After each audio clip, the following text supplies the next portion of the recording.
en el cono axónico, en esta parte.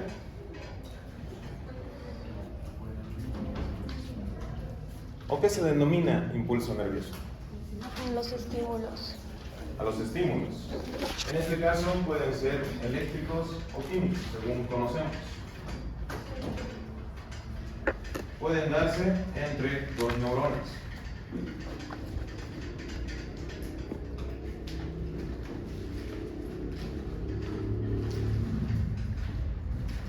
Entonces, vamos a ejemplificar un poco. Por decirles, tenemos el impulso que tiene que salir de una neurona, que va a ser un impulso aferente o eferente. Acuérdense que aferente asciende, eferente desciende. En este caso, pero está yendo justamente aferentemente. Y la otra neurona va a recibir el impulso. ¿Qué sucede con esto? Cuando hablamos de la unión entre dos neuronas, viene a ser la sinapsis. Entonces tenemos el caso eléctrico. Generalmente, cuando el impulso es llevado, sabemos que hay tres agentes que conducen ese impulso. Unos son los que se denominan los nódulos de Rambier. Otra es la misma mielina que está rodeando el axón. ¿Y cuál sería el tercero?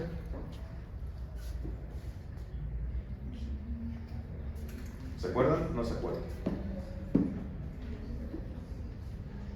Generalmente, cuando hablamos de la conducción del impulso nervioso, tenemos que ver que se va a producir de dos clases, uno continuo y otro saltatorio. Entonces, cuando hablamos del impulso continuo, es conducido directamente por la vaina de mielina, que es un potente conductor. Pero el impulso saltatorio va a ir saltando de nódulo en nódulo de Rambier. Entonces, ¿para qué estamos explicando la base netamente? Vamos a dar un ejemplo básico. Cuando el impulso nervioso es conducido, siempre hay una respuesta por parte de la otra neurona. Mediante la sinapsis se pueden realizar las diferentes actividades. Si no se hace sinapsis, no se piensa. Si no se hace sinapsis, no se mueve. Si no se hace sinapsis, directamente no tienen un desarrollo. Ahora, vamos al Parkinson. Si han leído Parkinson, dice que se refiere a un deterioro también, inicialmente de la vía de conducción. O muchas veces porque la neurona no presenta la vaina de mielina. Entonces, el impulso en el Parkinson generalmente tiene un inicio, pero si no presenta mielina, ¿qué sucede con ese impulso? Es directo. O sea, tengo entendido que cuando la comunicación saltatoria se da a manera de que si solamente pasa la electricidad por medio de la vaina de mielina, se va disminuyendo. Entonces, para que aumente nuevamente ese impulso, están los nódulos de Rambier. Entonces, si no hay esas vainitas, el impulso se va reduciendo. Ya. Bueno, yo pienso que si no existiera la mielina y no tendría que ser el conducto que conduce lo que es la sinapsis, podría llegar a ser más lento debido a que la mielina va a ser la que protege este conducto para que así se podría decir, esa señal aferente que está yendo hacia la otra neurona sea más rápida, entonces va a ir más lento. También, bueno, en este caso la vaina de mielina es un aislante. Exacto. Entonces, si no va a existir, entonces pienso que, como dijo Ángela, el impulso en sí se va a escapar a todo lado. Ya. No va a haber potencial eléctrico. Entonces no va a haber una respuesta. No. O sea, va a haber una respuesta al inicio, pero luego se va a degenerar y ya no va a haber respuesta. Por esa razón le pasa al paciente. Entonces, ¿por qué motivos cuando hablamos directamente de la conducción del impulso y hay un corte, empieza a haber fallos degenerativos en respuestas motoras y sensitivas de nuestro cuerpo. Más que todo en el Parkinson hablamos de contracciones tónico-clónicas del paciente. El paciente ya no puede, digamos, controlar o tener un manejo directo sobre situaciones de su cuerpo. Entonces, en estos impulsos que lleva la neurona, básicamente cuando empieza a cortarse por la inexistencia, se podría decir, de mielina, es donde hay los fallos iniciales. Si ustedes han visto su libro, dice fallos genéticos primeramente en la formación de mielina. ¿En qué factores genéticos se daba primeramente?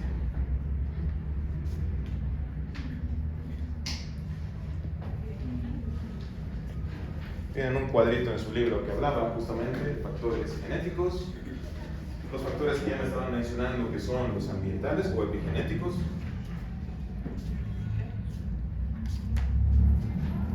Tengo entendido de que es por la modificación de lo que es un gen, en lo que también afecta a la modificación de no solo de lo que es las neuronas, sino también las células gliales. Esto para modificar, si no esto es una proteína que es la glicoproteína, algo así, y cambia toda también produce, si mal no estoy, dentro de alrededor de lo que son las raíces de mielina, la destrucción por esa modificación de ese gen. Correcto, Mauri. Entonces, si no hay el primer conductor, van a haber evidentemente fallos. Estos fallos se condicionan a que el impulso no va a ser llevado ni de manera continua, pero saltatoria de cierta manera inicial. ¿Se han leído un poquito cómo inicia el Parkinson?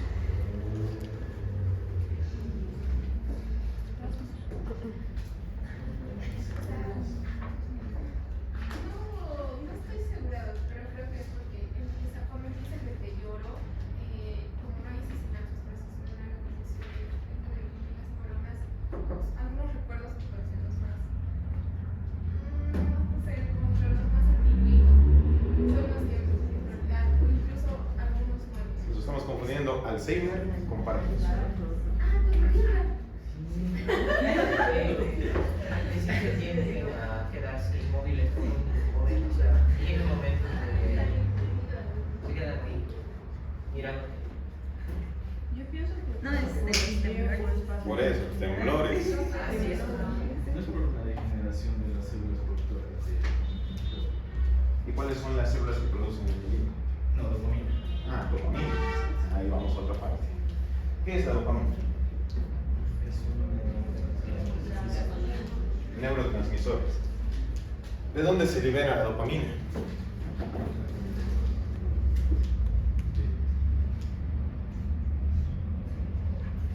¿Qué neurotransmisores lleva la neurona a través de sus vesículas que puede liberar?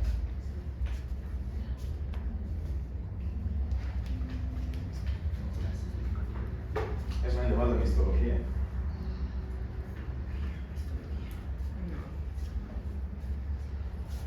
La dopamina es uno, serotonina es otra, acetilcolina otra. Y cada una tiene específicamente su función. Por ejemplo, la acetilcolina actúa ¿dónde? A nivel muscular. Entonces, ¿qué leíste, Misael, sobre la liberación de dopamina o la inhibición de esta o la distribución? O sea, recuerdo que expuse las células que solo recuerdo que hubo una destrucción de las células que liberan dopamina. Ya. Vamos a ver una actividad inicial. Por decirles, pacientes con Parkinson, muchas veces hay estas alteraciones en la conducción del impulso nervioso. Y la primera característica o sintomatología de estos pacientes es que ellos van a empezar a presentar directamente ciertos temblores en áreas determinadas del cuerpo, debido a que no hay una respuesta o no se consolida una respuesta. Mientras nuestra sinapsis sea la normal, nosotros vamos a actuar de forma normal, no erráticos, no vamos a estar cambiando movimientos, no vamos a hacer movimientos de más. Sino lo que sucede es que, básicamente, si hubiera alguna alteración, ya nuestro cuerpo va a empezar a presentar alteraciones. En el Alzheimer, como bien decía su compañero, va a haber una pérdida de memoria primeramente simple de ciertas acciones y después más progresiva. Cuando hablamos de sinapsis hay la eléctrica y también está la química que estimula. Cuando hablamos de neurotransmisores ya tenemos a la sinapsis química. Entonces, cuando hablamos de estos neurotransmisores intervienen de manera directa en las actividades que realizamos o también puede ser en el almacenamiento de lo que significa nuestros recuerdos. La neurona son células especializadas, por lo tanto tienen un sistema de conducción y por lo tanto permiten almacenar, llevar, ¿qué más? Información, pero ¿qué más? ¿Qué lleva? ¿Qué funciones tiene la neurona? Se encargan de las contracciones musculares. ¿Qué más? Procesar información. Procesa, lleva, conduce, ¿qué más? No sé si estoy seguro. Produce neurotransmisores. Transmite información, también puede recibir información y al mismo tiempo integrar la información. Ya. Entonces, envía, recibe, procesa, genera una respuesta y la vuelve a enviar. Entonces, a nivel nervioso, cuando hablamos de un factor degenerativo inicial, vamos a empezar a este nivel celular. Después, ¿qué otras estructuras más afectarían? ¿Por qué la médula espinal? Básicamente, por ahí viaja la información también al resto del cuerpo, está a nivel de la columna vertebral, entonces los nervios se van a encargar de también hacer sinapsis. Bueno, no es sinapsis, pero existe, por ejemplo, para las contracciones musculares o los movimientos del cuerpo, el nervio tiene que tiene que tener una comunicación con el músculo. Entonces ahí se envía la información, ahí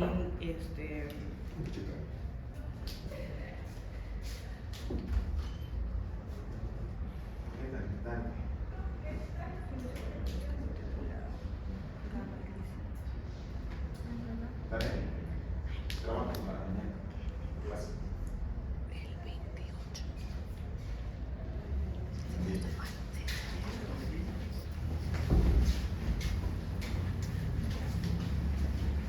donde básicamente ingresan otro tipo de, no sé, hormonas, proteínas, por ejemplo, en caso de las contracciones musculares o la inhibición de la contracción muscular actúan la GABA y la glicina, que tienen que ser liberadas y